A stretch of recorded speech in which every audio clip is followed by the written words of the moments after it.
हिंदी और उर्दू की जानी मानी लेखिका इस्मत चुगताई जी, जो आज भी अपने बेबाक लेखन की वजह से याद की जाती हैं और आज भी उनके पाठकों की संख्या अनगिनत है। तो सुनिए उनकी लिखी हुई कहानी जवानी। लोहे के चने चब चुके तो खुदा खुदा करके जवानी बुखार की तरह चढ़नी शुरू हुई। रग रग से बहती आग का दरिया उमड़ पड़ा। अल्हड़ चाल, नशे में गर्क, शबाब में मस्त। मगर उसके साथ साथ कुल पाजामे इतने छोटे हो गए कि बालिश्त भर नेफा डालने पर भी अटंगे ही रहे। खैर, उसका तो एक बेहतरीन इलाज है कि कंधे जरा आगे ढलका कर जरा सा घुटनों में झोल दे दिया जाए। हाँ, जरा चाल कंगारू से मिलने लगेगी। बाल हैं कि काबू ही में नहीं, लटें फिसली पड़ती हैं, बाल बहे जाते। और मांग तो गायब। अगर माँ 8वीं रोज़ कड़वा तेल छोड़कर मेंढियाँ न बांधी तो जिंदगी अजीरन हो जाए। गो मूल ये कंगूरों के तबाक की तरह मुंडा मुंडा लगने लगता है, पर बालों से तो जान छूट जाती है, जैसे किसी ने सर घोट के बालों के बवाल से ही निजात दिला दी हो। न जाने ये मेमे फूले फूले बाल गर्दन पर छोड़ के कैसे जीती हैं। और पाँव तो जैसे फावड़ा, क्या जल्दी जल्दी बढ़ रहा है। अगर ऐसी रफ्तार से बढ़ा तो सिल बराबर हो जाएगा, अंगूठा जैसे कछुए का सर। और भी थी बहुत सी बातें जो अकेले में बैठकर जन्नों को सताती। आईने में नाक देख के तो बस क्या आने लगती, ये डबल निगोड़ा जैसे खूंटा। शज्जो की शादी हुई तो ये बड़ी सी नथनी पहने थी उसने, क्या प्यारी सी नाक है, गुड़िया जैसी। और जन्नों के घूंटे पर तो नथनी भी शर्मा जाए। जब उसकी शादी होगी तो बिजली गिरे ऐसी नाक पर, उसने सोचा। इस पर शबराती भैया आए थे, कैसे गौर से उसका मुंह तक रहे थे। भला इन्होंने काहे को ऐसी नाक कहीं देखी होगी। जन्नों ने जल्दी से कुछ पोंछने के बहाने नाक ओढ़नी से छुपा ली। शबराती भैया झेप गए, समझे होंगे बिगड़ जाएगी ये। एक काश वो सुलोचना होती या माधुरी या कज्जन ही सही। अल्लाह मियाँ का उसमें क्या जाता, कुछ टोटा तो आ न जाता उनके खजाने में। अगर ज़रा वो गोरी ही होती और कामचोर कारीगर जरा ध्यान से उसे ढंका बनाते तो क्या हाथ सड़ जाते उनके। वो आंखें बंद करके बहुत से फरिश्तों को खटाखट इंसानी पैकर गढ़ते देखती। काश वो गढ़ी जा रही थी तो फरिश्ता के बगल में फोड़ा न निकला होता। बापू के जब फोड़ा निकला था तो 1.5 महीना की खाट गोड़ी थी और खुरपिया तक न हिलाई थी। उसका ख्याल माँ की तरफ भटक गया। खपरैल में न जाने दिन में कै घंटे एड़ती। पिछले चंद महीने से उसका पेट निहायत खौफनाक चाल से बढ़ रहा था। वो खूब जानती थी कि ये फूलना खाली अज इल्लत नहीं। जब कभी माँ पर ये बवाल छा जाता है, एक आध बहन या भाई रात भर रें करने और उसके कूल्हे पर रोने को आन मौजूद होता है। मक्खियाँ बस दोपहर को सताती हैं, इस कान से उड़ाओ तो दूसरे पर आन बने, वहाँ से उड़ी तो नाक में तनतनाएं, वहाँ से नोचा तो आँख के कौए में घुस जाती हैं। 2 घड़ी भी ना हुई होगी कि दुपट्टा के छेद में से यलगार बोल दिया और माँ ऊपर से डकराई। मौत पड़े तेरे सोने पर, उठ शबराती को रोटी दे। गर्दन पर से मैल की बत्तियां छुड़ाती छीके की तरफ चली। बाहर पत्थर पर शबराती भैया 4 लाल खाने का अंगोछा खींच रहे थे। छपाछप से मैली मैली बूंदें उछल कर उनकी अधमिची आँखों और उलझे हुए बालों पर पड़ रही थीं। वो रोटी रख के पास ही घुटने पर ठोड़ी रख के गौर से उन्हें देखती रही। उनके सीने पर कितने बाल थे, घने पसीने में डूबे हुए। जीना घबराता होगा, वो सोचने लगी, कैसी खुजली पड़ती होगी। उनके कसे हुए डंडों और रानों की मछलियाँ हर छपाके के साथ उछलती थीं। शबराती भैया अंगोछा टट्टी पर फैलाकर रोटी के बड़े बड़े नेवाले साग की कमी का गिला करते हुए निकलने लगे। पाडी, उन्होंने सूखी रोटी के मुहित नेवाले को गले में जकड़ते हुए कहा और जन्नों ने घबरा कर उन्हें कटोरी पकड़ा दी। जल्दी से खा लो, कटोरी मांझ के यहीं धर देना, हमें कुट्टी करने को पड़ी है। वो गरूर से अहकाम सादर करती उठी। हम कर देंगे कुट्टी, शबराती रोटी के किनारे खाते हुए बोला। तुम खेत जाओगे? वो चलने लगी। वो गरूर से एक अमीक डकार लेकर बोला। ओ नक रहने दो, वो चली गई। कहते हैं तुझसे कुट्टी नहीं होगी, वैसे ही कोई चोट चपेट आ जाएगी, शबराती ने प्यार से डांटा। शबराती को क्या, उनके आने से पहले वो कुट्टी किया करती थी कि नहीं? ऐसी भी क्या चोट चपेट। छप्पड़ में जाकर उसने रूपा और चंदन को प्यार से 2-4 घूंसे लगाए और उन्हें कोने में चुपचाप खड़े रहने की ताकीद कर खुद कुट्टी के गट्ठे को बचोड़ कर गट्ठियाँ बनाने लगी। झेप, हटो, हम कुट्टी कर दें। शबराती ने फिर डकार लेकर चने के साग का मजा लेना शुरू किया। वो इतरा कर गंडासा संभाल कर बैठ गई, गोया कि उसने सुना ही नहीं। तुझसे एक दफ़ा कहो तो सुनती ही नहीं है, ला उधर गंडासा। वो गंडासा छीनने लगे।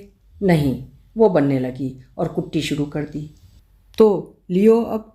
वो अपनी फुकनी जैसी मोटी मोटी उंगलियां गड़ासे के नीचे बिछाकर बोले, लेव, अब करो कुट्टी, मार दो। हटाओ कि हम सच्ची मार दें। वो गंडासा तौल के बोली, जैसे सचमुच मार ही तो देती। मार, तेरे कलेजे में बूता हो तो मार के देख। और जो वो मार ही देती, कचर कचर सारी उंगलियां पिस जाती। ये क्या बात थी? कोई ज़बरदस्ती थी उनकी? अब मारती क्यों नहीं? शबराती भैया ने आंखें झपकाईं और उनका मूँछों वाला मोटा सा होंठ दूर तक फैल गया। गंडासा छीन लिया गया और जन्नो खिसिया गई। न जाने उसके सख्त और खुरदरे हाथों को इस वक्त क्या हो गया, किस कदर छोटे और नर्म मुलायम देने लगे। उसे मालूम हो गया कि सीने पर पसीने में डूबे हुए घने बालों से जी क्यों नहीं घबराता और फुकनी जैसी उंगलियां कैसे फुर्तीली होती हैं। जन्नों का बस चलता तो वो उनके भूखे कुत्तों को अपनी बोटियां भी खिला देती। मगर कितना खाते थे उसके जरा जरा से बहन भाई। वो मोटी से मोटी रोटी, ख्वाह कितनी ही जली और अधकचरी क्यों ना हो, चुटकियों में हजम कर जाते। क्या ऐसा भी कोई दिन होगा जब उसे रोटी न थोपनी पड़े?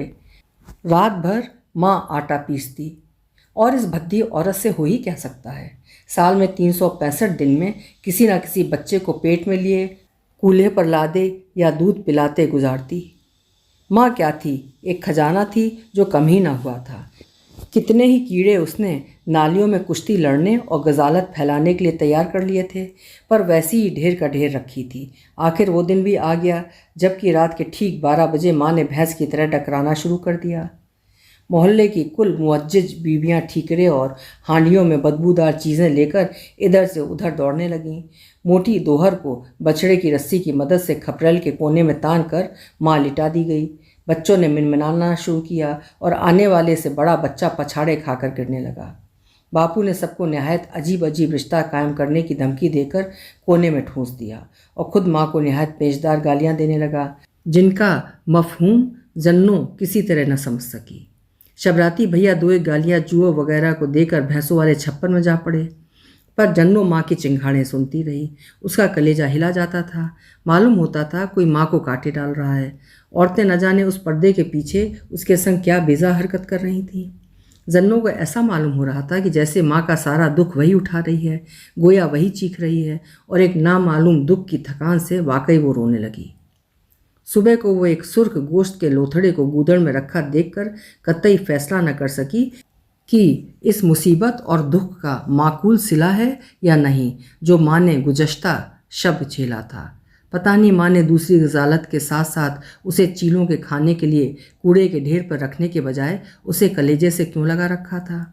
जाड़ों में भैंसों के गोबर की सड़ांध, बची कुची सानी की बू के दरमियान फटे हुए गूदड़ में इस सिरे से उस सिरे तक जीव ही जीव लेट जाते। फटी हुई रोई के गुट्ठल और पुराने बोरियां जिस्म के करीब घसीटकर एक दूसरे में घुसना शुरू कर देते ताकि कुछ तो सर्दी दबे। इस बेसर ओ सामानी में भी क्या मजाल जो बच्चे निचले बैठे। रसूलन हुगवा की टांग घसीटती और नत्थू मोती के कूल्हे में काट खाता, और कुछ नहीं तो शबराती ही घसीट कर इतनी गुदूदी करता कि सांस फूल जाती। वो तो माँ गालियाँ देती तब जरा सोते। रात को वो अफरा तफरी पड़ती कि किसी का सर तो किसी का पैर, किसी को अपने जिस्म का होश न रहता, पैर कहीं तो सर कहीं। बाज़ वक्त अपना जिस्म पहचानना दुश्वार हो जाता। रात को किसी की लात या घूंसे से चोट खाकर या वैसे ही इतने जिस्मों की बदबू से उकताकर अगर कोई बच्चा चूँ भी करता तो माँ डायन की तरह आंखें निकाल कर चीखती और फरियादी पिसूर कर रह जाता। और जन्नो तो सबसे बड़ी थी, मगर जन्नो को खूब मालूम हो गया कि सीने पर कितने ही बाल हों और बगल में कैसी ही सड़ांध आए, जी बिल्कुल नहीं घबराता। मोरी का कपड़ा कीचड़ में क्या मज़े से लौटता है, और उसमें बात ही ऐसी क्या थी। जब दोपहर को माँ बच्चे को जन्नों को देकर दाई से पेट मलवाने कोठड़ी में चली जाती या अपनी सहेलियों से कोई नहायत ही पोशीदा बात करती होती तो वो भैया को गोद में लिटाकर जाने क्या सोचा करती। वो उसका छोटा सामना चूमती, मगर उसका जी मतलाने लगता। पिलपिला सड़े हुए दूध की बू। वो सोचने लगती कि कब वो 6 फुट ऊंचा चौड़े बाजू वाला जवान बन चुकेगा और फिर वो उसकी छोटी छोटी मूँछों और फुकनी जैसी मोटी उंगलियों का तस्वुर करती। उसे यकीन आता था कि कभी यही खमीरी गलगला लकड़ी का खंभा बन जाएगा। कुएं पर नहाते हुए नीम बरहाना गुंडों को देखकर वो अपने अधमरे भाइयों पर तरस खाने लगती। काश यही बढ़ जाएं, इतना खाते हैं फिर कचरिया सा पेट फूल जाता है, और वो भी सुबह को खाली। मुहर्रम पर शबराती भैया अपने घर चले गए। बच्चे पहली ही दुत्कार में सो जाते, पर जन्नो पड़ी पड़ी जागा करती। वो सरक सरक के किसी बच्चे से बेइख्तियार होकर लिपट जाती। शबराती भैया कब तक आएंगे अम्मा? उसने एक दिन पूछा माँ से। बैसाख में उसका ब्याह है, अब वो ससुराल ही रहेगा, माँ गेहूँ फटकती हुई बोली। अरे, उसे किस कदर गैरत हुई। घसीटे चाचा के ब्याह में बस क्या बताया जाए, क्या मज़ा आया था। रात रात भर बस गाना और ढोल, सुर्ख टोल की दुपट्टा वो किस शान से 8 दिन तक ओढ़े फिरी थी। जभी तो शबराती भैया ने उसके क्या जोर से चुटकी भर ली थी। वो घंटों रोई थी। वो फिर सोचने लगी कि ब्याह में वो कौन सा कुर्ता पहनेगी, लाल ओढ़नी तो वैसे ही धरी थी। फिर ब्याह तो अभी दूर था, पर न जाने उसे क्या हो गया था। वैसे तो कुछ नहीं, बस जी था कि लौटा जाता था। अगर पिछवाड़े इमली का पेड़ ना होता तो वो फिर भूखी ही मर जाती। कैसा जी भारी भारी रहता। माँ उसके झोटे पकड़ पकड़ कर हिलाती, पर हर वक्त नींदी थी कि सवार रहती। पानी भरने में उसे कई दफ़ा चक्कर आ गया, और एक दफ़ा तो वो गिर ही पड़ी दहलीज पर। नाजो की कमर लचक जाती है, माँ ने दुहत्तड़ मारकर कहा, और अपना सा पीला चेहरा देखकर तो वो खुद डर जाती। वो यकीनन मरने वाली हो रही थी। कुबड़ी बुढ़िया मरी थी तो कई दिन पहले धड़ाम से मोरी में गिरी और बस घिसटा ही करती थी। अरे ये तुझे क्या हो गया राण? माँ ने उसे पजमुर्दा देखकर पूछ ही लिया, और वो उसे बेतरह टटोलने लगी। जन्नों के बहुत गुदूदी हुई। हरामजादी ये किसका है? उसने उसकी चोटी उमेट कर कहा। क्या? जन्नों ने डर के पूछा। अरे यही तेरे करतूत बच्चा बनती जाती है, मुर्दार हरामखोर। उसने जन्नों को इतना मारा कि 2.5 सेर घी फेंकने पर भी न मारा होगा, और खुद अपना सर कूट डाला। अरे मुर्देखोर, बता तो आखिर कुछ। वो थक कर जन्नों को फिर पीटने लगी, और फिर उसने न जाने क्या क्या पूछ डाला। वहाँ था ही क्या। रात को उसने अपने बाप की गालियाँ और मार डालने की धमकी सुनकर जोर से घुटने पेट में अड़ा लिए और खाट पर औंधी हो गई। पर उसे बड़ी हैरत हुई कि वो साथ साथ शबराती भैया को क्यों गंडासे से काट डालने की धमकी दे रहे थे। बैसाख में तो उनका ब्याह होने वाला था, जिसमें वो सुर्ख दुपट्टा ओढ़कर उसका गला भराया। अभी आप सुन रहे थे इस्मत चुगताई जी की लिखी हुई कहानी जवानी। गरीबी, अभाव, अशिक्षा में जवान होती एक लड़की की कहानी। कल फिर मिलेंगे किसी उम्दा कहानी के साथ। आपका समय शुभ हो।